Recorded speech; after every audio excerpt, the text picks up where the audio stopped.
I remember the exact moment everything changed. It was a Sunday in late October, and the autumn light was streaming through the dining room windows of my home in Greenwich, the same home I had purchased 22 years ago with my own money, earned through decades of climbing the corporate ladder until I became CFO of one of the largest pharmaceutical companies in the country.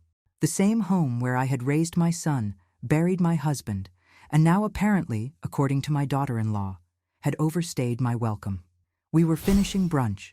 My son Bennett sat across from me, his wife Sloane to his right, and my 4-year-old granddaughter Margot was playing with her stuffed bunny on the carpet nearby. The conversation had been pleasant enough, or so I thought. We discussed Bennett's latest case at the law firm, Margot's preschool adventures, and the unseasonably warm weather. Normal family talk, safe topics. Then Sloane set down her coffee cup with that particular deliberateness I had come to recognize over 5 years of marriage to my son. It was the gesture she made when she was about to say something she had rehearsed. "Mom," she began, and I noticed she didn't quite meet my eyes. "Don't you think it's time you moved out of this big house? I mean, you're all alone here, and honestly, wouldn't you be happier somewhere with people your own age? Assisted living communities these days are really quite nice. They have activities, companionship." I felt the air leave my lungs. For a moment, I couldn't speak. I looked at Bennett, waiting for him to say something, anything. But my son was studying his plate, as if the answers to life's greatest mysteries were hidden in the remnants of his Eggs Benedict. The silence stretched between us, and Sloane must have interpreted it as weakness, as surrender, because her lips curved into that smile I knew too well, the satisfied smile of a woman who believed she had already won. "It's really for the best, you know. For everyone." She reached over and patted my hand with false concern. "I think it would be a good idea for you to leave us in peace. Let Bennett and me raise Margot without so much interference. Interference. 22 years in this house, 4 years of helping raise my granddaughter, 58 years of building a life, and I was interference." I looked at my son again. Bennett shifted uncomfortably in his chair but still said nothing. My heart broke a little in that moment, not because of Sloane's words, but because of my son's silence. The boy I had worked 70-hour weeks to put through the best schools, the young man whose law school tuition I had paid in full, couldn't even look at me. But then something else rose within me. Something I had been nurturing for 6 months, ever since I discovered what Sloane had been hiding. Patience. Strategic, calculated patience. I smiled. Not the polite smile I usually offered to keep the peace, but a different kind of smile entirely. The smile I used to wear in boardrooms when an arrogant executive was about to discover he had underestimated the wrong woman. "Very well, Sloane," I said, keeping my voice perfectly even. "If that's how you feel, then I suppose it's only fair that we discuss finances. After all, if I'm leaving, certain arrangements will need to change." Sloane's smile widened. She thought she was winning. "Of course. I'm sure we can work something out that's fair for everyone." "Good. Then let's start with your gambling debts." The transformation on her face was something I will never forget. The color drained from her cheeks so quickly I thought she might faint. Her eyes went wide, then narrow, then wide again as her brain struggled to process what I had just said. "Debts?" Her voice came out as a croak. "What debts?"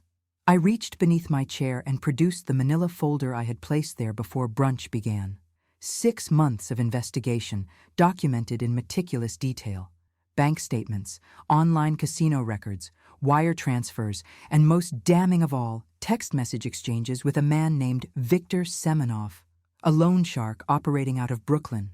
$127,000 to be precise, I said, opening the folder and spreading the documents across the table like a dealer laying out cards. $87,000 to various online gambling sites, and another $40,000 to Mr. Semenoff, who I understand has been sending some rather unpleasant men to inquire about repayment. Bennett finally looked up. "Mom, what is this? What are you talking about?" "Ask your wife, sweetheart. Ask her about the supplementary credit card I gave her for emergencies. Ask her where all those charges to payment processing companies came from. Ask her why 2 men in leather jackets came to this house 3 weeks ago while you were at work."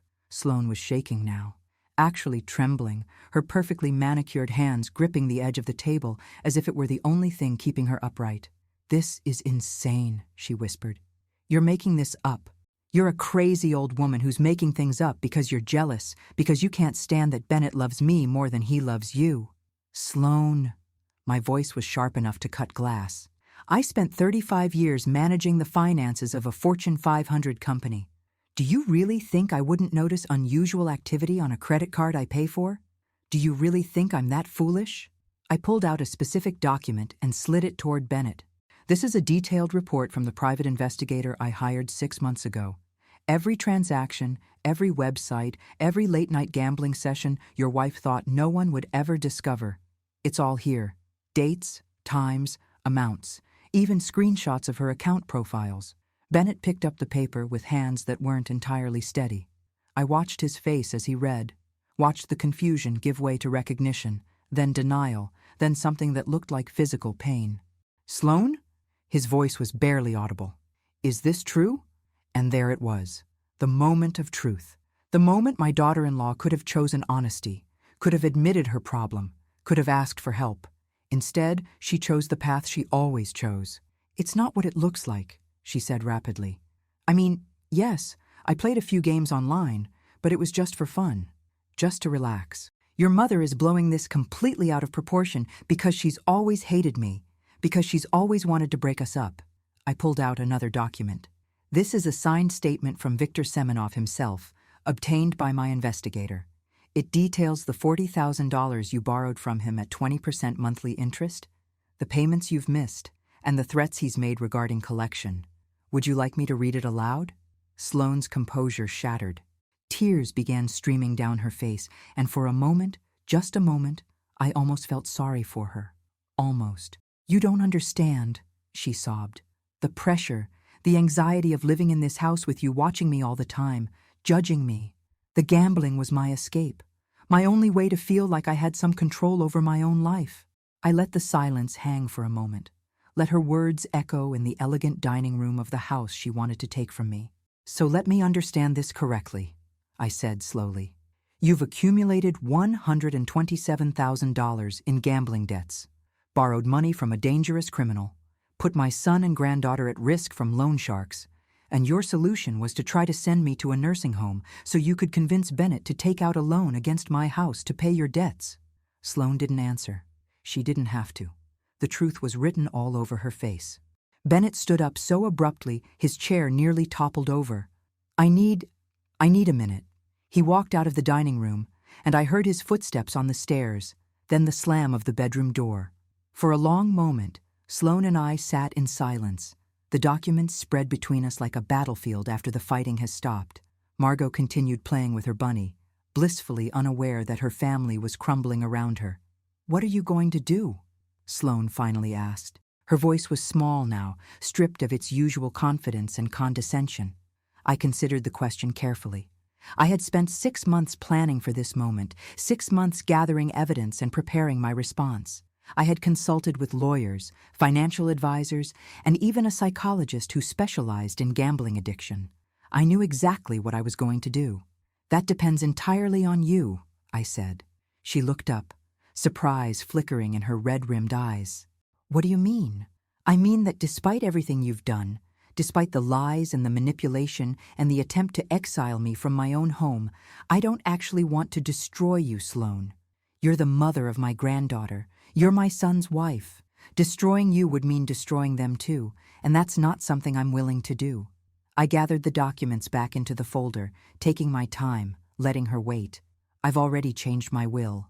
This house and 70% of my assets will go into a trust for Margot, managed by an independent trustee until she's 25. Bennett will receive the remaining 30% directly. You will receive nothing." Sloan opened her mouth to protest, but I held up my hand. "That's not negotiable. What is negotiable is what happens next. You have 2 choices. Option 1, you enter a residential treatment program for gambling addiction. 90 days, minimum. While you're there, Bennett and Margot will live here with me.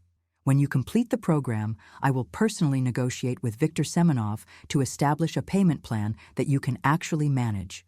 You'll get a job, a real job, and you'll pay back every cent you owe. It will take years. It will be humbling. But it's a path forward. I paused, making sure she understood the weight of what came next. Option 2, you refuse treatment. In that case, I will provide Bennett with everything he needs to file for divorce and full custody of Margot. Given your gambling addiction, your debts to a known criminal, and your demonstrated financial irresponsibility, I don't think you'll find many judges sympathetic to your case. You'll lose your daughter, your marriage, and any financial support from this family. And you'll still owe Victor Semenoff $40,000 plus interest. The tears were flowing freely now, but I felt no satisfaction in her pain. Only a deep, bone-tired sadness for the family my son had thought he was building. "Why?" Sloane whispered. "Why would you help me after everything I've done to you?" I thought about the question for a long moment before answering. "Because I'm not doing it for you. I'm doing it for Margot, who deserves a mother, even an imperfect one. I'm doing it for Bennett, who still loves you despite everything. And I'm doing it for myself, because I've learned that revenge might feel satisfying in the moment, but it's reconstruction that actually matters." I stood up and walked to where Margot was playing.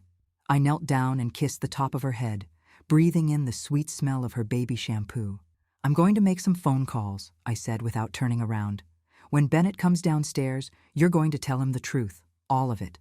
And then the three of us are going to figure out how to move forward." I left Sloane sitting alone at the dining table, surrounded by the evidence of her deception, and went to my study to begin making arrangements. There was a treatment facility in Vermont that came highly recommended.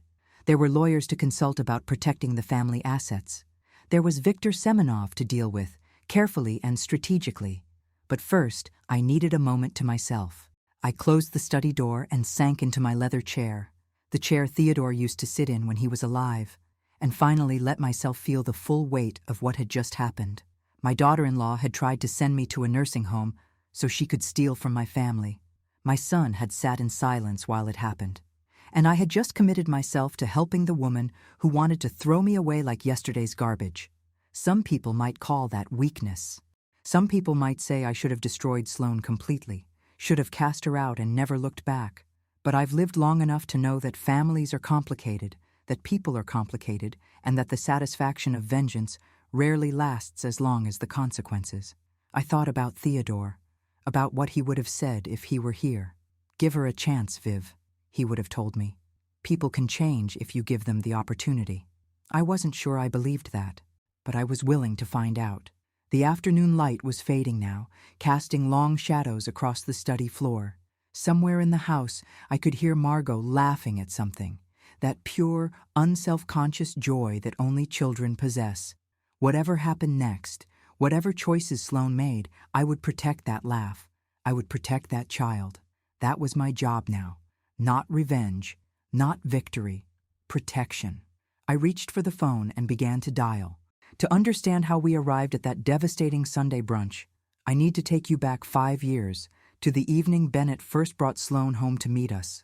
Theodore was still alive then, still healthy, still the steady presence who balanced my intensity with his gentle wisdom. We had been married for 34 years, and I loved him more at the end than I did at the beginning, which is something not many couples can claim." Bennett had called ahead, unusually nervous on the phone. "Mom, I'm bringing someone special to dinner. Please don't interrogate her like she's a witness on the stand." I had laughed and promised to behave, but the moment Sloane Whitmore walked through our front door, Theodore and I exchanged a look. It was the kind of look that only couples married for decades can share, a look that communicated an entire conversation in a single glance. Something wasn't right about this girl. She was beautiful, I'll give her that.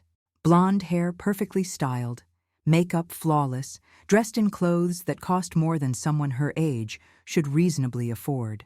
Her smile was bright and ready, perhaps too ready, as if she had practiced it in the mirror before arriving. "Mrs. Carlyle, what a stunning home," she gushed, looking around with eyes that seemed to be appraising rather than appreciating. Bennett told me it was nice, but I had no idea it was this magnificent. I thanked her and showed them to the living room, watching carefully as Sloane took in the details of our lives, the original artwork on the walls, the antique furniture Theodore and I had collected during our travels, the view of the manicured grounds through the French doors. I saw her calculating, adding up the value of everything her eyes touched. Over dinner, she told us about herself. 24 years old, born and raised in Hartford, currently working as a receptionist at an event planning company. Her father, Gerald, was a retired insurance salesman. Her mother had passed away when she was young. She had attended the University of Connecticut, but left before graduating to pursue opportunities in the city. Everything she said was technically true, I would later learn. But truth can be arranged in ways that create entirely false impressions. Sloane had a gift for that. "How did you two meet?" Theodore asked, passing the wine bottle. Bennett blushed, which surprised me. My son didn't blush easily. "At a charity gala for the Children's Hospital," Sloane answered smoothly. "I was working the registration table, and Bennett came through looking absolutely lost. I helped him find his name tag, and he asked if I'd like to get coffee sometime. The rest is history." She squeezed Bennett's hand, and the look he gave her was pure adoration. My heart sank a little, because I knew that look. I knew it meant he was already too far gone to hear any concerns we might raise. After they left that night, Theodore and I sat in the kitchen, him with his scotch and me with my chamomile tea, and we had the conversation I had been dreading. "She's trouble," I said flatly. Theodore nodded slowly. "I agree there's something off. But Bennett is 30 years old, Vivian. He's an adult. We can't choose his relationships for him." She looked at our house like she was pricing it for auction. I noticed. He took a sip of his scotch. But we could be wrong. First impressions aren't always accurate.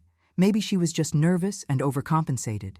I wanted to argue, wanted to list every red flag I had observed, but Theodore put his hand over mine and gave me that look, the one that had calmed me down for 3 decades. "Give her a chance, Viv, for Bennett's sake. If we're right, he'll figure it out eventually. If we're wrong, we'll have avoided alienating our son." So I gave her a chance. I bit my tongue when she quit her receptionist job 3 months into the relationship because it was too stressful. I said nothing when Bennett started paying for her apartment, her car, her shopping trips. I smiled politely when she started dropping hints about engagement rings, about wanting a spring wedding, about how she'd always dreamed of a ceremony in a garden. They were engaged within 8 months.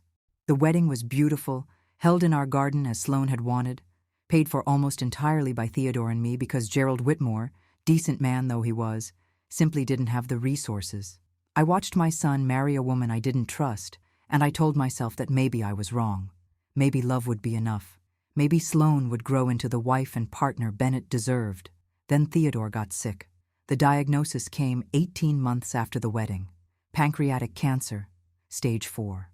The doctors gave him 6 months, and he lived for 8, because Theodore was stubborn that way, determined to have one more Christmas, one more anniversary, one more chance to hold his newborn granddaughter. Margot arrived 2 months before Theodore died. She was perfect, a tiny bundle with her grandfather's eyes, and watching Theodore hold her for the first time was one of the most beautiful and heartbreaking moments of my life. "Promise me you'll take care of them," he whispered to me one night near the end, when the morphine made him honest in ways he usually wasn't. "Bennett, Margot, even Sloane. They're going to need you, Viv." I promised. What else could I do? Theodore passed away on a Tuesday morning in April, with me holding his hand and the spring light coming through the hospice window. I was 54 years old, and the man I had loved for 36 years was gone. The grief nearly destroyed me. For months, I moved through the world like a ghost, going through the motions of living without actually being present. Bennett tried to help, but he had his own grief to manage, plus a new baby and a wife who seemed increasingly irritated by my presence in their lives. It started small. Sloane's campaign to push me out, little comments about how I was always underfoot, suggestions that I might be happier in a smaller place, somewhere more manageable for a woman my age. Questions about whether I really needed such a big house now that I was alone. I noticed, but I was too tired to fight. Theodore's death had taken something out of me, some essential fire that had always driven me forward. For the first time in my life, I considered giving up. Maybe Sloane was right. Maybe I was just a sad old widow rattling around in a house full of memories. Maybe it would be easier to let go. But then I started noticing other things. Inconsistencies in Sloane's behavior. Packages that arrived when Bennett wasn't home, quickly hidden away. late-night phone calls she took in whispered tones, and most telling of all, the supplementary credit card I had given her for emergencies, which suddenly started showing charges to companies I didn't recognize. I'm a former CFO. Numbers are my language. When something doesn't add up, I notice. 6 months ago, I finally decided to investigate. I hired a private detective named Marcus Webb, a former FBI agent who specialized in financial crimes. I told him I suspected my daughter-in-law of hiding something, though I wasn't sure what. What Marcus found was worse than anything I had imagined. The gambling had started during the pandemic, when everyone was stuck at home and online casinos were aggressively marketing to bored housewives. Sloan started with small bets, $20 here, $50 there. But gambling addiction doesn't stay small. Within a year, she was losing thousands of dollars a month, chasing losses with bigger and bigger bets, convinced that the next spin, the next hand, the next game would be the one that turned everything around. When the credit cards maxed out, she started borrowing. First from legitimate sources, personal loans and cash advances, all hidden from Bennett through a web of lies and separate accounts. Then, when those sources dried up, she turned to Victor Semenoff. Victor was a mid-level loan shark operating out of Brighton Beach, the kind of man who smiled while he threatened to break your kneecaps. He had lent Sloan $40,000 at interest rates that would make a credit card company blush, and she had missed 3 consecutive payments. The men who came to my door 3 weeks ago were Victor's collectors, checking to see if the address Sloan had provided was real, assessing whether there was anything worth taking if she defaulted completely. The thought of those men anywhere near my granddaughter made my blood run cold. I spent weeks reviewing Marcus's reports, verifying every detail, building a complete picture of my daughter-in-law's secret life. The more I learned, the angrier I became, not just at Sloan, but at myself for not seeing it sooner, for letting grief blind me to what was happening under my own roof. But anger without strategy is just noise. Theodore taught me that. So instead of confronting Sloan immediately, I began to plan. I met with my lawyers and rewrote my will, protecting Margot's inheritance from her mother's creditors. I researched treatment facilities for gambling addiction, finding the best programs in the country. I even reached out to Victor Semenoff through an intermediary, letting him know that the debt would be addressed and that any further intimidation tactics would result in a very uncomfortable conversation with the FBI. Then I waited. I watched Sloan grow more desperate as her debts mounted and her schemes failed.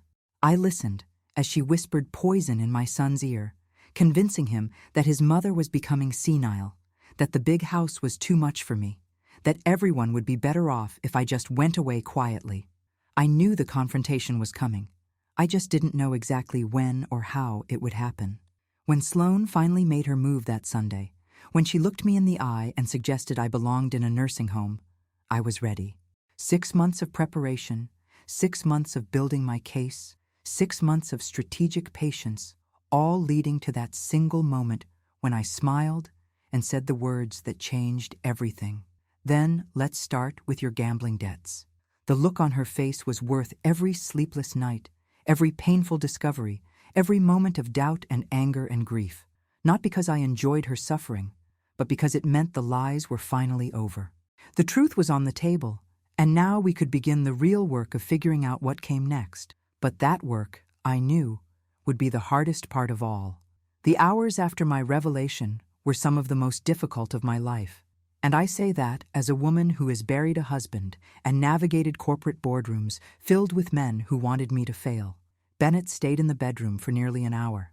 I could hear Sloan crying in the dining room, great heaving sobs that echoed through the house. Margot, sensing something was wrong, even if she couldn't understand what, began to fuss and cry herself. I picked up my granddaughter and carried her to the sunroom, away from the chaos, and we sat together looking at picture books until she calmed down. "Why is Mommy sad?" Margot asked, her little brow furrowed with concern. "Mommy has some grown-up problems right now," I told her, smoothing her hair back from her face. "But everything is going to be okay. Grandma is going to make sure of that." She seemed to accept this, the way children accept most things adults tell them, with a trust that broke my heart a little. This child deserved better than parents who lied and a family torn apart by addiction and greed. When Bennett finally came downstairs, His face was red and his eyes were swollen. He had been crying, something I hadn't seen him do since his father's funeral. He walked past the dining room without looking at Sloane and came to find me in the sunroom. "I need to talk to you," he said. "Alone." I asked our housekeeper, Maria, to watch Margot for a few minutes and followed Bennett to my study. He closed the door behind us and stood there for a long moment, not speaking, not looking at me, just standing with his hands shoved in his pockets like he used to do when he was a teenager, caught in some minor mischief. "Is it all true?" he finally asked. "Everything in those documents?" "Every word. I had it verified by 3 separate sources." Bennett let out a long breath. "How long have you known?" 6 months. His head snapped up. 6 months? You've known for 6 months and you didn't tell me? Would you have believed me if I had? I asked gently. 6 months ago, if I had come to you with accusations against your wife, with no proof, just suspicions, what would you have done? He didn't answer, but we both knew the truth. He would have defended Sloane. He would have accused me of jealousy, of trying to interfere in his marriage. He might have stopped speaking to me altogether. "I needed evidence," I continued. "Irrefutable evidence that you couldn't dismiss or explain away. I needed you to see the truth for yourself, not take my word for it." Bennett sank into one of the leather chairs, the same chairs where Theodore and I used to sit in the evenings, him with his scotch and me with my tea, talking about our days. The memory hit me like a physical blow. "I should have seen it," Bennett said, his voice hollow. "I'm a lawyer, for God's sake. I'm trained to spot lies, to see through manipulation. How did I miss this? Because you loved her. Because you wanted to believe the best about the mother of your child. There's no shame in that, Bennett. The shame belongs to the person who exploited that love." He was quiet for a long time, staring at the floor. When he spoke again, his voice was barely above a whisper. "She asked me for money last month. Said she wanted to invest in a friend's business, some kind of boutique or something. I gave her $15,000. He laughed bitterly. "I gave my gambling addict wife $15,000 and didn't ask a single question." I felt a surge of anger toward Sloane so intense it nearly took my breath away. It was one thing to lie to me, to scheme against me, to try to exile me from my own home, but to manipulate my son, to exploit his trust and his love to fuel her addiction, that was something else entirely. "The money is gone," I said. It wasn't a question. Probably lost within a week, knowing what I know now. Bennett rubbed his face with both hands. "What am I supposed to do, Mom? I have a daughter. I can't just walk away from my marriage without thinking about what that means for Margot. No one is asking you to walk away. Not yet, anyway." I sat down across from him, leaning forward to make sure he heard every word. "I've given Sloane a choice, treatment or divorce, 90 days in a residential program for gambling addiction. If she completes it, if she shows genuine commitment to recovery, then there's a path forward. It won't be easy, but it exists. And if she refuses, then you'll have a decision to make. But I'll support you either way, Bennett. Whatever you decide, I'll be here." He looked at me then, really looked at me, and I saw something shift in his eyes. Some wall that had been building between us, brick by brick over the past few years, began to crumble. "I'm sorry, Mom," he said, "for everything. For not defending you when she said those things. For believing her when she told me you were becoming forgetful, that you were too controlling, that we'd all be better off if you had your own space. I should have known. I should have seen what she was doing." I reached over and took his hand. "You're seeing it now. That's what matters." We sat together in silence for a few minutes, mother and son, united for the first time in years against a common threat. It felt good, despite the terrible circumstances. It felt like something had been restored. Then there was a knock at the study door. Maria poked her head in, looking uncomfortable. "I'm sorry to interrupt, Mrs. Carlyle, but Mrs. Sloane's father is here. He says she called him." I closed my eyes briefly. Of course Sloane had called Gerald. She was looking for an ally, someone to defend her against the united front of her husband and mother-in-law. What she didn't realize was that Gerald Whitmore, for all his faults, was fundamentally a decent man who would be horrified by what his daughter had done. "Show him to the living room," I said. "We'll be there in a moment." Gerald was standing by the fireplace when we walked in, a tall man in his early 60s with thinning gray hair and worried eyes. He had always reminded me of a golden retriever, eager to please and fundamentally good-natured, The kind of man who went through life genuinely confused by people who weren't as straightforward as he was. "Vivian Bennett," he said, nodding to each of us. "Sloane called me in a state. She said there's been some kind of misunderstanding, some accusations. I came as fast as I could." Sloane appeared in the doorway behind him, her face puffy from crying, but her chin lifted defiantly. She had cleaned herself up a bit, fixed her makeup, smoothed her hair. She was preparing for battle. "Daddy, thank God you're here. They're trying to destroy me. Vivienne has been planning this for months, trying to turn Bennett against me, making up lies about gambling and debts and all kinds of crazy things." Gerald looked from his daughter to me and back again. "Is that true, Vivienne? Are these accusations false?" I walked to the side table where I had left the manila folder and handed it to him without a word. Gerald took it, frowning, and began to flip through the documents inside. I watched his face as he read, watched the confusion give way to understanding, then to disbelief, then to something that looked like physical pain. By the time he reached the report on Viktor Semenov, his hands were trembling.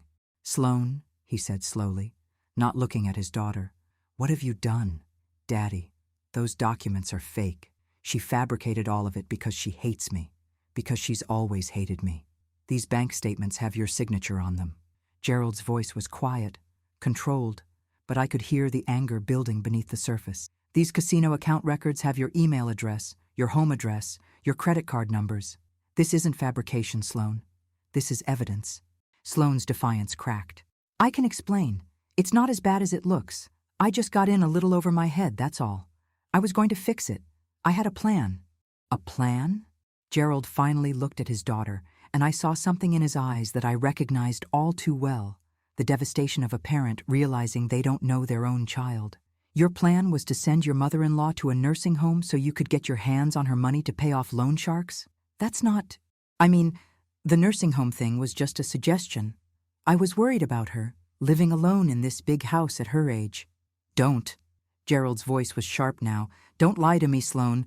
Not now. Not after everything I'm reading in these documents." He turned to me, and I saw tears forming in his eyes. "Vivian, I don't know what to say. I had no idea. She asked me for money a few weeks ago, $50,000 for an investment opportunity. I told her I didn't have it, but I was worried. I should have asked more questions. I should have known something was wrong." "You couldn't have known," I said, and I meant it. Addicts become experts at hiding their addiction. It's not your fault, Gerald. "Yes, it is." He set the folder down on the coffee table and straightened his spine. "I raised her. I should have taught her better. I should have been there more after her mother died." He looked at his daughter with an expression of profound disappointment. "I failed you, Sloane. And you failed yourself." Sloane started crying again, but there was a different quality to her tears now. These weren't the manipulative tears I had seen so many times before, designed to elicit sympathy and deflect blame. These were the tears of a woman who had finally run out of lies, who was standing in the wreckage of her own making with no escape route in sight. "What happens now?" Gerald asked. I explained the choice I had given Sloane: treatment or divorce. 90 days minimum in a residential program, followed by ongoing therapy, financial counseling, and a structured repayment plan for her debts. It would take years to dig herself out of this hole, but it was possible if she was willing to do the work. Gerald listened carefully, nodding along. When I finished, he turned to his daughter. "You're going to take the treatment option," he said. It wasn't a suggestion. "Daddy, I can't just disappear for 3 months. I have a life. I have responsibilities.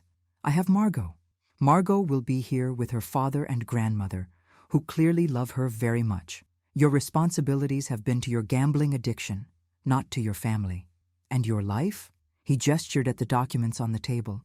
"Your life has been a house of cards, and it just collapsed." Something in Sloane seemed to break then. Not her spirit, exactly, but the facade she had maintained for so long. The perfect hair, the confident smile, the easy charm, it all fell away, and what was left was a frightened young woman who had lost control of everything. "I don't know how it got so bad," she whispered. "It started so small. Just a few games to pass the time when Bennett was working late and the baby was asleep, and I was bored out of my mind. I never meant for it to become this. Addiction never starts as addiction," I said. It starts as comfort, as escape, as something that makes the hard parts of life a little easier to bear. But it grows. It always grows. Sloane looked at me, really looked at me, perhaps for the first time since we had met. "Why are you helping me?" she asked. "After everything I've done to you, after I tried to send you away, why would you offer me a way out?"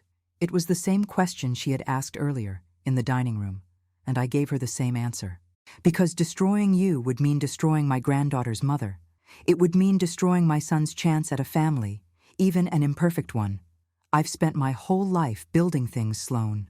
Companies, portfolios, this home. I'm not interested in tearing things down, even things that have hurt me." I stood up and walked to the window, looking out at the grounds where Theodore and I used to walk in the evenings, talking about our days. "But make no mistake," I continued. "My patience has limits. This is your one chance. If you complete treatment, if you demonstrate genuine commitment to recovery, I will help you rebuild. But if you refuse, if you relapse, if you continue to lie and manipulate and scheme, I will use every resource at my disposal to protect my family from you. And you know I have considerable resources." The room was silent for a long moment. Then Sloane nodded. "I'll go to treatment." I felt something loosen in my chest, some tension I hadn't realized I was holding. This was the outcome I had hoped for, the best possible result of this terrible situation. Not victory, not revenge, but a chance at redemption for a woman who desperately needed it. "Good," I said. "I'll make the arrangements. There's a facility in Vermont, one of the best in the country for gambling addiction. They have an opening next week." The next few days were a whirlwind of activity.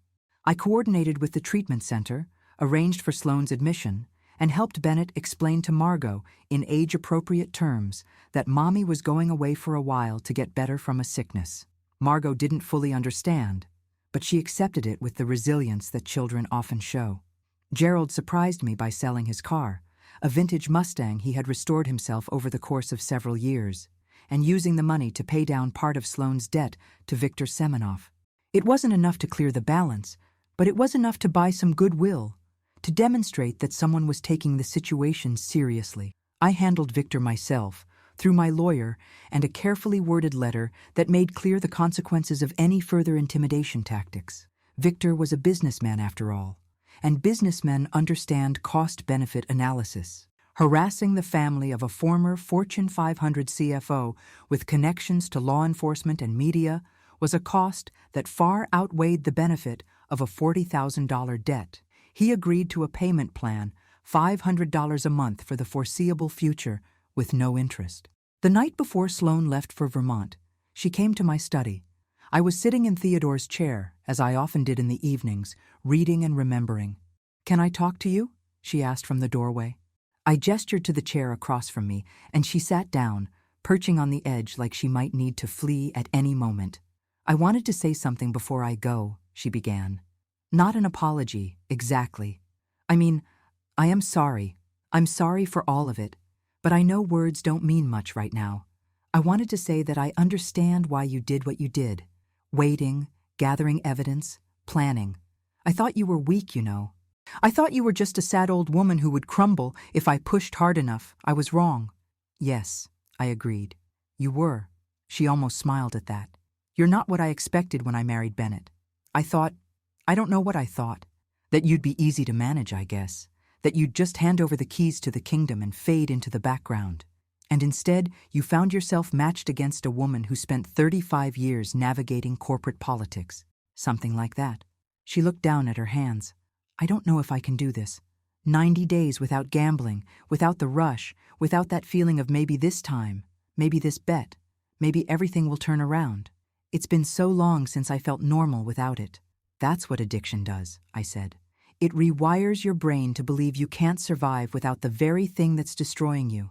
Recovery is about learning that you can, that life can be enough, even without the highs.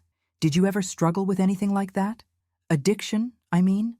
I considered the question. "Not substances or gambling, but work, yes. For many years, I was addicted to achievement, to climbing the ladder, to proving that a woman could succeed in a man's world. It cost me time with my family, moments with Bennett that I can never get back. Theodore helped me see that there was more to life than the next promotion, the next success. Without him, I might have worked myself into an early grave. Sloane was quiet for a moment. I never had a Theodore. I never had anyone who saw through my defenses and loved me anyway. You have Bennett. Whatever happens with your marriage, he loved you genuinely. He still does, or he wouldn't have been so devastated by the truth. I know. Her voice was small. That's what makes it worse. I had something real, and I almost destroyed it for the sake of an adrenaline rush. She stood up to leave, then paused at the door. "Thank you," she said, "for giving me a chance I probably don't deserve. I'll try not to waste it." After she left, I sat alone in the study for a long time, thinking about second chances and whether people could really change. I didn't know the answer. I'm not sure anyone does, but I knew one thing for certain. I had done everything I could. The rest was up to Sloane. The first month of Sloane's treatment was the hardest, not just for her, but for all of us. Bennett moved back into the house with Margot, taking his old childhood bedroom while we converted the guest room into a space for my granddaughter. It was strange at first, having them under my roof again, navigating the rhythms of shared living after years of careful distance. But it was also healing, in ways I hadn't anticipated. I watched my son rediscover himself without Sloane's constant influence. He laughed more. He spent weekends building pillow forts with Margot instead of working late at the office. He started cooking again, something he had loved before marriage and somehow abandoned.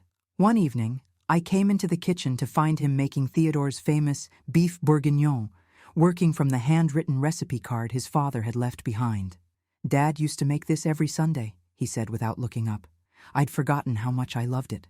"He would be proud of you," I told him, "for how you're handling all of this." Bennett set down the wooden spoon and turned to face me. "I'm not handling it, Mom. I'm surviving it. There's a difference. Sometimes surviving is enough. Sometimes it's everything." The treatment facility sent weekly updates on Sloane's progress. The first 2 weeks were rough, filled with withdrawal symptoms, emotional breakdowns, and what the counselors called resistance to the process. But somewhere in week 3, something shifted.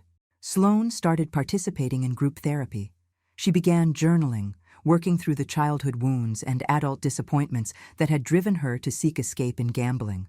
I read those updates with a mixture of hope and skepticism. I had seen too many corporate turnarounds that looked promising on paper, but fell apart in execution. People are not spreadsheets. Change is not a formula. You cannot predict when someone will choose growth over destruction or when they will slip back into old patterns. But I wanted to believe, for Margot's sake, for Bennett's sake, even for Sloane herself. I wanted to believe that this time would be different. The turning point came 6 weeks into treatment in the form of a phone call. It was a Tuesday evening. Bennett and I were sitting in the living room while Margot played with her dolls on the carpet. When my phone rang and I saw the Vermont area code, my heart immediately started racing. "Mrs. Carlisle? This is Dr. Patterson from Clearwater Recovery. I'm calling with some news about Sloane." I braced myself for the worst. Relapse. Escape. Some new crisis that would send everything spiraling again. "Sloane has requested a family therapy session," Dr. Patterson continued. "She's reached a point in her recovery where she needs to address the harm she's caused to her relationships. She specifically asked if you would be willing to participate, along with Bennett." I was so surprised I couldn't speak for a moment. "She asked for me?" "She did. She said, and I'm quoting here, that she owes you the biggest apology and she wants to deliver it face-to-face with a therapist present to help her do it properly." I looked at Bennett, who was watching me with raised eyebrows. "When?" "This Saturday, if you're available. We find that family sessions work best when they happen during a moment of breakthrough, and Sloane is definitely experiencing one." After I hung up, I explained the situation to Bennett. He was as surprised as I was. "She wants to apologize to you?" he asked. "Sloane has never apologized for anything in her life. Not genuinely, anyway." "People change," I said, though I wasn't sure I believed it yet. Or at least they can change if they want it badly enough. We drove to Vermont that Saturday, leaving Margot with Maria and Gerald, who had become a regular presence in our lives since the confrontation. The treatment facility was nestled in the Green Mountains, a beautiful property that looked more like a boutique hotel than a rehabilitation center. I understood why it cost as much as it did. Dr. Patterson met us in the lobby, a kind-faced woman in her 50s with silver-streaked hair and calm eyes. She explained what to expect from the session, the format, the ground rules, the goals. Then she led us to a comfortable room with soft lighting and overstuffed chairs arranged in a circle. Sloane was already there, waiting. I barely recognized her. Not because she looked bad, but because she looked different. The perfectly styled hair was pulled back in a simple ponytail. Her face was bare of makeup, showing the dark circles under her eyes and the faint lines around her mouth that she usually concealed. She was wearing jeans and a plain sweater, clothes I had never seen her in before, but it was her expression that struck me most. The defensive armor was gone. The calculating look in her eyes had been replaced by something raw and vulnerable. She looked, for the first time since I had known her, like a real person instead of a performance. "Thank you for coming," she said, and her voice trembled slightly. "Both of you. I know you didn't have to." We sat down, and Dr. Patterson guided us through the opening of the session, establishing the purpose and the boundaries. Then she turned to Sloane. "Whenever you're ready." Sloane took a deep breath. When she spoke, her words came slowly, carefully, like she was picking her way across a minefield. "I've spent the last 6 weeks looking at myself. Really looking. For the first time in my life. And I don't like what I see." She paused, pressing her lips together. "I married Bennett because I loved him, but also because I loved what he represented. Security, status, a life I thought I deserved but hadn't earned. And when that life came with a mother-in-law who saw through me from the beginning, I decided you were the enemy." She looked directly at me, and I saw tears forming in her eyes. "Everything I did to you, the comments, the manipulation, the campaign to make Bennett think you were losing your mind, it was all because I was afraid. Afraid that you would expose me for what I really was. A fraud, a failure. Someone who had never accomplished anything on her own and was terrified the world would find out." The tears were falling freely now, but she didn't wipe them away. "I am so sorry, Vivian. For the nursing home comments, for trying to steal your home, for the years of disrespect and ingratitude. You gave me chance after chance, and I responded by trying to destroy you. I don't expect you to forgive me. I'm not sure I would if I were you. But I needed you to know that I see it now. I see all of it, and I'm ashamed." The room was silent except for Sloane's quiet crying. I sat with her words, letting them settle, testing them for sincerity. My instincts, honed by decades of boardroom negotiations and corporate politics, told me she was genuine. This wasn't performance. This was breakthrough. "Thank you," I finally said, "for saying that, for meaning it." It wasn't forgiveness. Not yet, but it was a beginning. The drive home from Vermont was quiet. Bennett stared out the window for most of the 3 hours, processing what we had witnessed. I kept my eyes on the road and my thoughts to myself, giving him the space he needed. It wasn't until we were crossing back into Connecticut that he finally spoke. "Do you believe her?" I considered the question carefully before answering. I believe she meant what she said in that room. Whether she can sustain it, whether the change will last once she's back in the real world with real temptations, that I don't know. No one can know that. Not even Sloane herself, but you're willing to give her a chance. I'm willing to see what happens. There's a difference between giving someone a chance and trusting them blindly. She has 44 more days of treatment. Then she has the rest of her life to prove that today wasn't just a moment of clarity that fades when things get hard. Bennett nodded slowly. "I want to believe her. I want to believe that the woman I married is still in there somewhere, underneath all the lies and the addiction. But I'm scared, Mom. I'm scared of being fooled again." "That fear will protect you," I said. "Don't lose it entirely, but don't let it prevent you from seeing genuine change if it happens." We picked up Margot from Gerald's house, and she chattered happily about her day the whole way home, oblivious to the emotional weight her parents were carrying. Children are a blessing that way. They anchor you to the present moment, to the simple joys of ice cream and cartoons and bedtime stories, even when your mind wants to spiral into worry about the future. The remaining weeks of Sloane's treatment passed more quickly than I expected. The weekly updates continued to be positive. She was engaging fully with the program, attending extra therapy sessions, even mentoring newer patients who were struggling with their own addictions. Dr. Patterson called it a textbook recovery. though she cautioned that the real test would come after discharge. I used that time to prepare, not defensively, not building walls against Sloane's return, but practically. I worked with my lawyers to establish clear financial boundaries. Sloane would have no access to family accounts, no supplementary credit cards, no ability to accumulate secret debts. Any money she earned would go into a joint account with Bennett that both of them could monitor. It wasn't about punishment. It was about removing temptation, creating a structure that would support her recovery rather than undermine it. I also had several long conversations with Bennett about what their marriage would look like going forward. They couldn't go back to what they had before. That much was clear.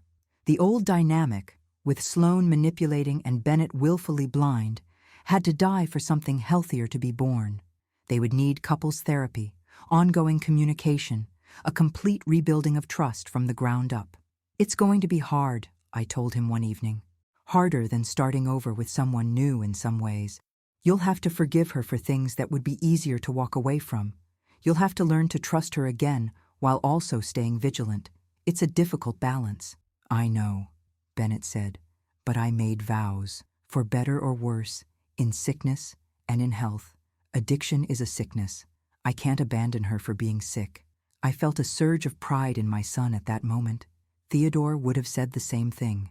Theodore would have fought for his marriage, would have believed in redemption, would have extended grace even when it was hard. Bennett was more like his father than I had realized. The day Sloane came home was a Sunday, exactly 93 days after she had left. Bennett drove to Vermont to pick her up while I stayed home with Margot, preparing a simple welcome dinner. Nothing elaborate, just roast chicken and vegetables, comfort food for a woman who had been through an ordeal. I heard the car pull into the driveway around 4 in the afternoon. Margot ran to the window, pressing her face against the glass. "Mommy's home! Mommy's home!" I watched as Sloane emerged from the car. She looked healthy, better than I had ever seen her. She had gained a little weight, the good kind that comes from regular meals and reduced stress. Her skin had a glow that months of anxiety and sleepless nights had stolen. But more than physical changes, there was something different in the way she carried herself. The old Sloane had moved through the world like she was performing for an audience. This Sloane walked like someone who had nothing to prove. Margot burst through the front door and ran across the lawn, launching herself into her mother's arms. Sloane caught her and held her tight, burying her face in her daughter's hair. When she looked up, there were tears streaming down her cheeks, but she was smiling. Bennett caught my eye over Sloane's shoulder and nodded slightly. So far, so good. We had dinner together, the 4 of us, like a normal family. Margot dominated the conversation with stories about preschool and her new best friend, and the caterpillar she had found in the garden. Sloane listened with rapt attention, asking questions, laughing at the right moments, fully present in a way she had never been before. After Margot went to bed, the adults sat in the living room with cups of tea. The conversation that needed to happen couldn't be avoided any longer. "I want to thank you again," Sloane said, looking at me. "For everything. The treatment, the lawyers, handling Victor. I know it cost a fortune, and I know you didn't have to do any of it." "No, I didn't," I agreed. "But I made a choice, and I don't regret it. I've been doing a lot of thinking about how to move forward. Dr. Patterson helped me develop a recovery plan, daily meetings, weekly therapy, a sponsor I can call when things get hard. But I also know that plans are just words on paper. What matters is what I do, day after day, when no one is watching." She reached into her bag and pulled out a folder, handing it to me.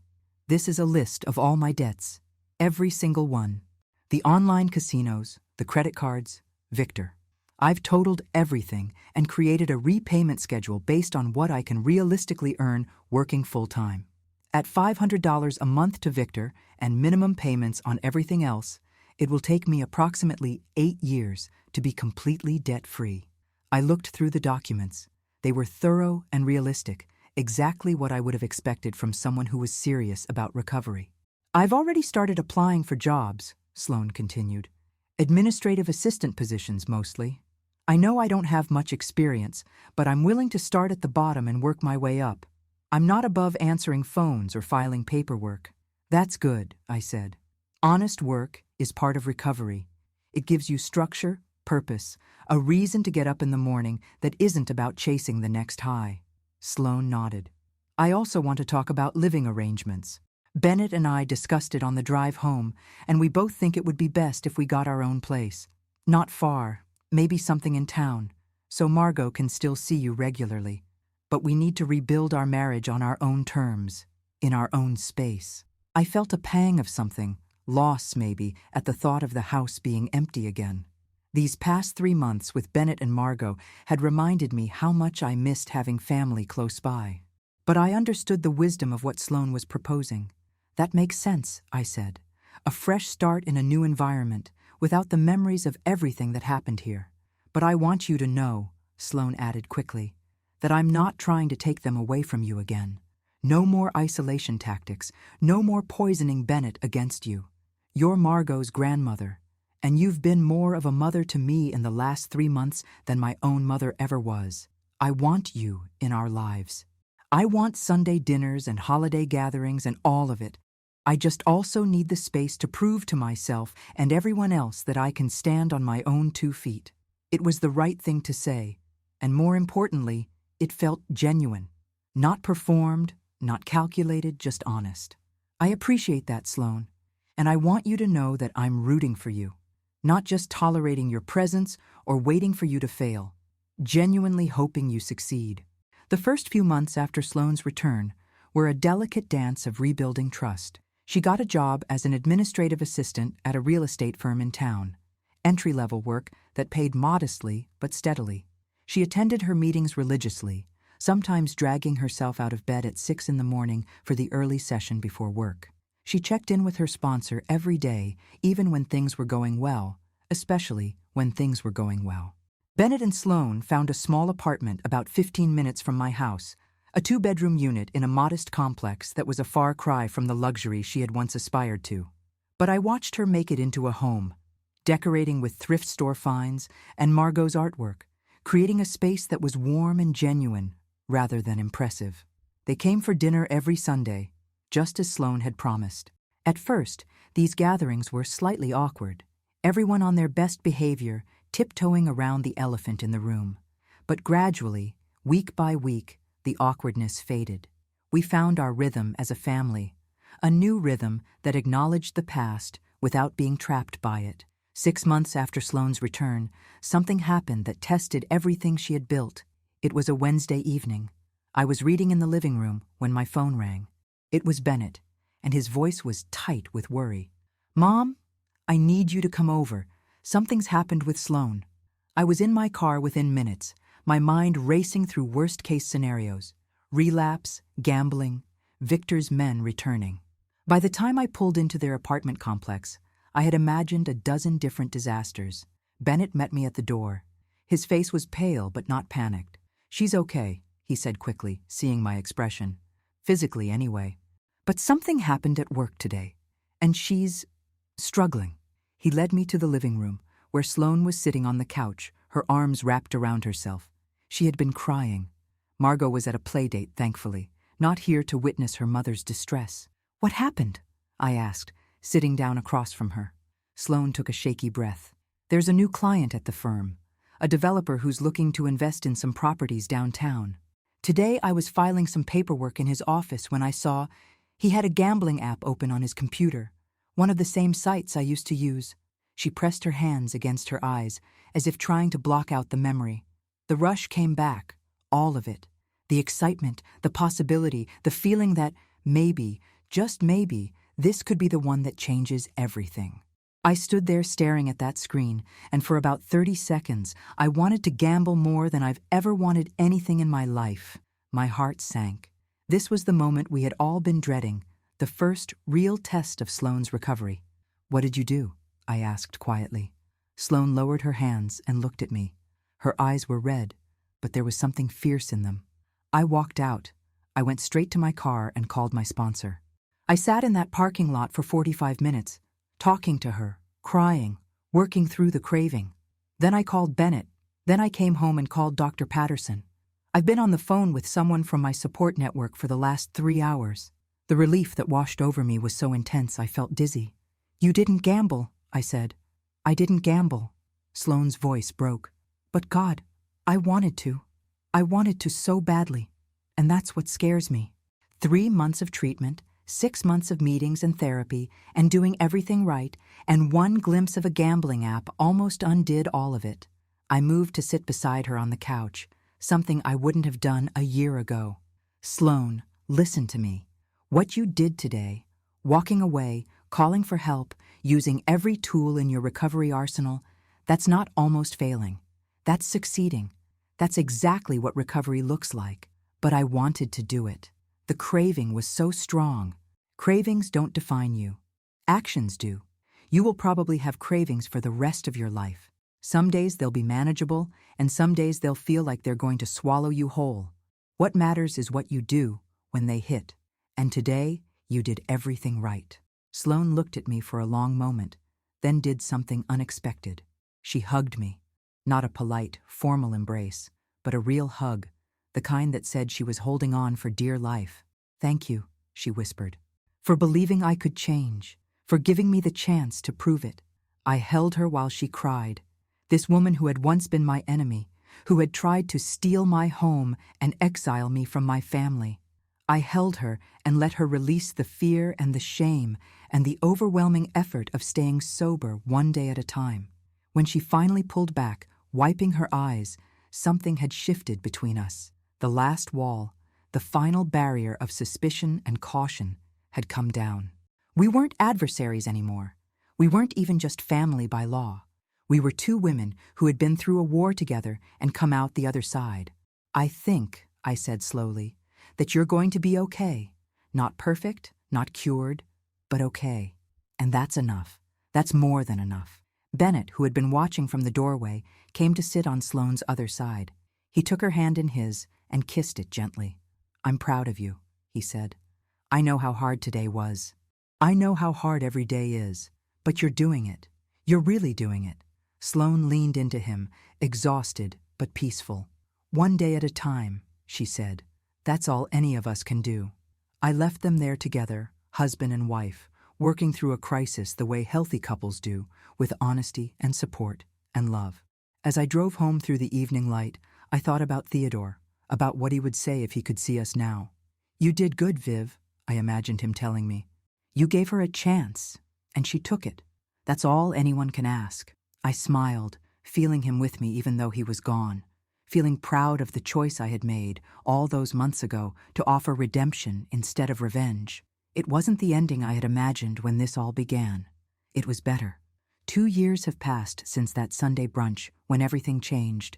2 years of recovery, rebuilding, and learning what it truly means to be a family.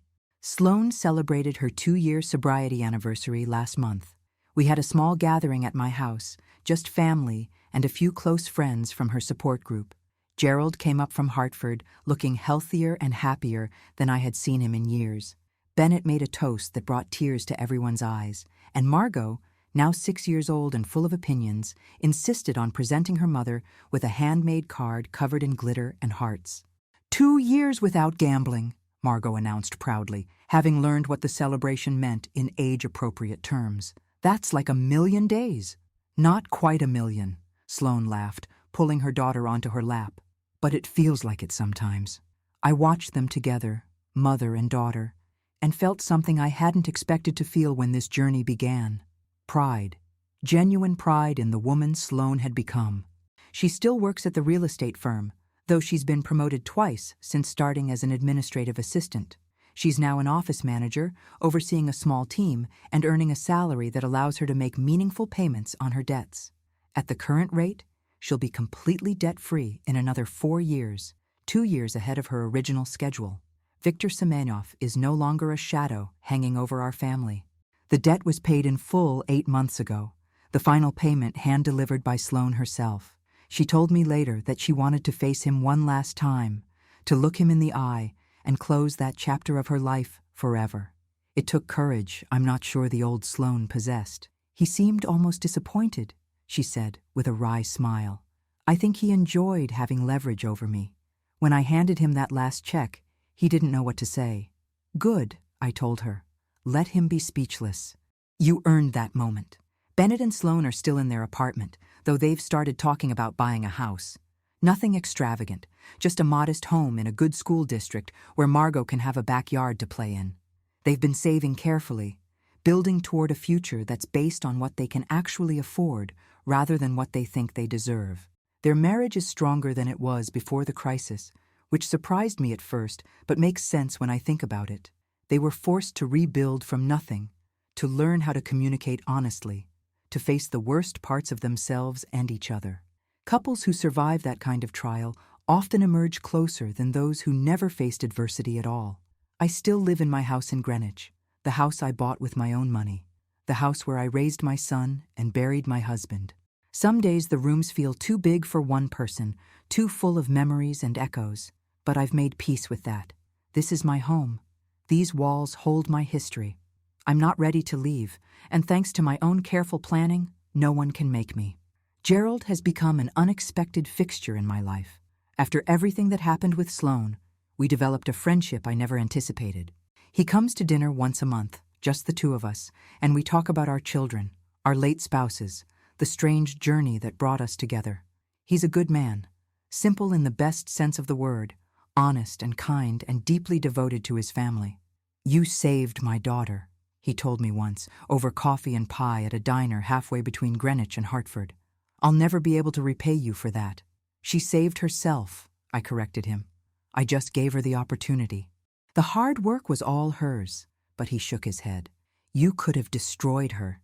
You had every right to, after what she did. Instead, you offered her a way back. That's grace, Vivian. That's something most people wouldn't have been capable of." I thought about his words for a long time afterward. Grace. It's not a concept I would have associated with myself before all this happened. I was always the pragmatic one, the logical one, the woman who made decisions based on data and outcomes rather than sentiment. Theodore was the one with the soft heart, the one who believed in second chances and redemption. But maybe some of him rubbed off on me over 36 years of marriage. Maybe his voice in my head, telling me to give people chances, to look for the good even when the bad is overwhelming, became part of my own internal compass. I like to think so. I like to think he's still guiding me, even now. Margot started first grade this fall. I drove her to school on the first day, a grandmother's privilege that Sloane graciously shared with me. My granddaughter wore a new dress and carried a backpack almost as big as she was, and she marched into that building like she owned it. "Don't worry, Grandma Vivi," she called over her shoulder.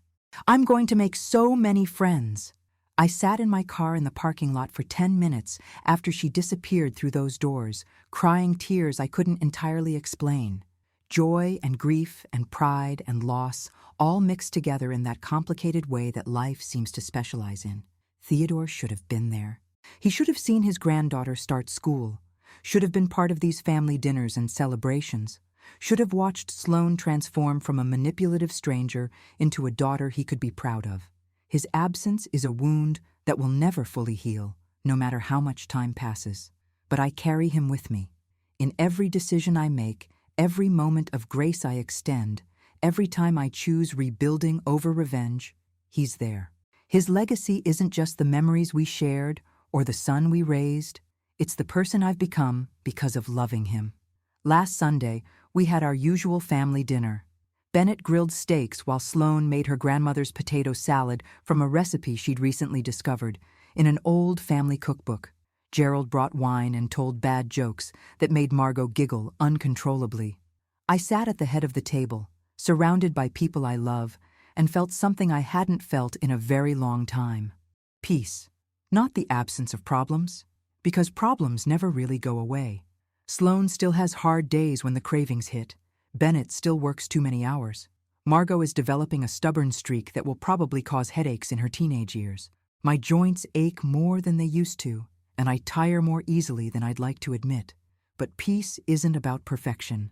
It's about acceptance. Accepting that life is messy and people are flawed and families are complicated, and sometimes the best you can do is show up day after day and try to love each other through the chaos. After dinner, Sloane found me in the kitchen, loading the dishwasher. "Let me help," she said, picking up a dish towel. We worked in comfortable silence for a few minutes, the kind of silence that only exists between people who have moved beyond the need for constant conversation. "I've been thinking," Sloane said eventually. About everything that happened. About who I was before and who I am now. And I realized something. What's that? She set down the towel and looked at me directly. That day at brunch, when you revealed what you knew about my gambling, I thought my life was over. I thought you were going to destroy me. And honestly, I would have deserved it. But instead, you offered me something I'd never been offered before. Accountability with compassion. Consequences with a path forward. I didn't know that was possible. I didn't know someone could hold you responsible for your mistakes while also giving you the tools to fix them. She paused, her eyes bright with emotion. You taught me that, Vivian. You taught me that strength isn't about crushing your enemies. It's about having the power to crush them and choosing not to. I'm trying to teach Margot the same thing. I want her to grow up knowing that real power is restraint, not destruction. I reached out and squeezed her hand. That's the best thing you could possibly teach her. We finished the dishes together, then joined the others in the living room for Margot's nightly ritual of demanding exactly 3 bedtime stories. Bennett read the first one, Gerald the second, and Sloane the third, while I sat in my favorite armchair and watched my family be a family. This is not the life I imagined when I was a young woman climbing the corporate ladder, determined to prove myself in a world designed for men. It's not the life I planned when I married Theodore, or raised Bennett, or discovered my daughter-in-law's betrayal. But it's a good life, a full life, a life built on hard choices and second chances, and the stubborn belief that people can change if you give them the opportunity. I am Vivian Ashford Carlyle. I am 58 years old. I have buried a husband, exposed a fraud, saved a marriage, and helped rebuild a family from the ashes of deception. And I am, finally, at peace.